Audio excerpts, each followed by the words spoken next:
नमस्कार दोस्तों, श्रीनिधि भक्ति चैनल में आप सभी का फिर से एक बार स्वागत है।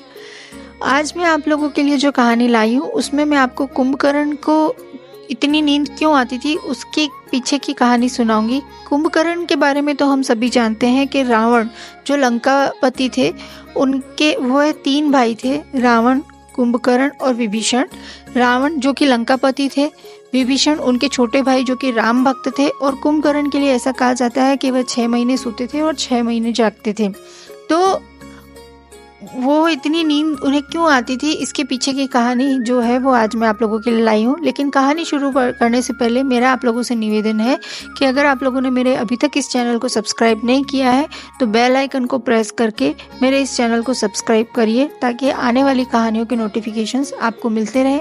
अभी तक जिन लोगों ने मेरे इस चैनल को सब्सक्राइब किया है, मैं उन लोगों की बहुत तहे दिल से आभारी हूँ कि वे मेरे इस चैनल को सब्सक्राइब करके मुझे बढ़ावा देते हैं कि मैं आप लोगों के लिए नई नई कहानियां लेकर आ सकूं। रामायण में रावण के भाई कुंभकर्ण की भूमिका तो बहुत ही अद्भुत मानी जाती है। वो अपने विशाल शरीर और अपनी भूख से ज्यादा अपनी गहरी नींद के लिए बहुत ही प्रसिद्ध है।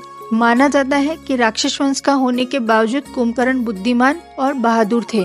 उनकी ताकत से देवराज इंद्र को बहुत ईर्ष्या थी। एक बार जब रावण, कुंभकर्ण, विभीषण एक साथ ब्रह्मदेव की तपस्या करने गए थे तो उनकी तपस्या से प्रसन्न होकर ब्रह्मा ने उन्हें वर मांगने के लिए कहा।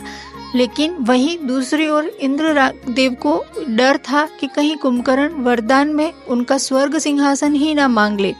इस बात से डरकर उन्होंने माता सरस्वती के पास गए और उन्होंने कहा कि कुंभकर्ण जब वरदान मांगे तो आप उनकी जिह्वा पर बैठ जाइए। माँ सरस्वती ने उनके आग्रह को स्वीकार किया और जैसे ही ब्रह्मा जी से वरदान मांगने लगा तो माँ सरस्वती कुंभकर्ण की जीभ पर बैठ गई, जिससे कुंभकर्ण के मुख से इंद्रासन की जगह निंद्रासन निकल गया।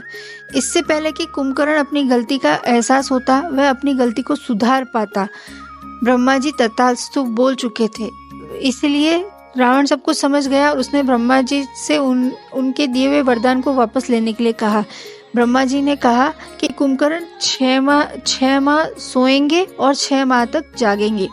इस बात को रावण ने मान लिया। रावण का युद्ध हो रहा था, तब कुंभकर्ण सो रहा था, लेकिन उसे जगाने की बहुत कोशिश करी, बहुत प्रयास हुआ और बहुत प्रयास के बाद ही वह नींद से जागा। इसलिए कहा जाता है कि कुंभकर्ण 6 महीने सोता था और 6 महीने जागता था, क्योंकि उन्हें ब्रह्मा जी का वरदान था।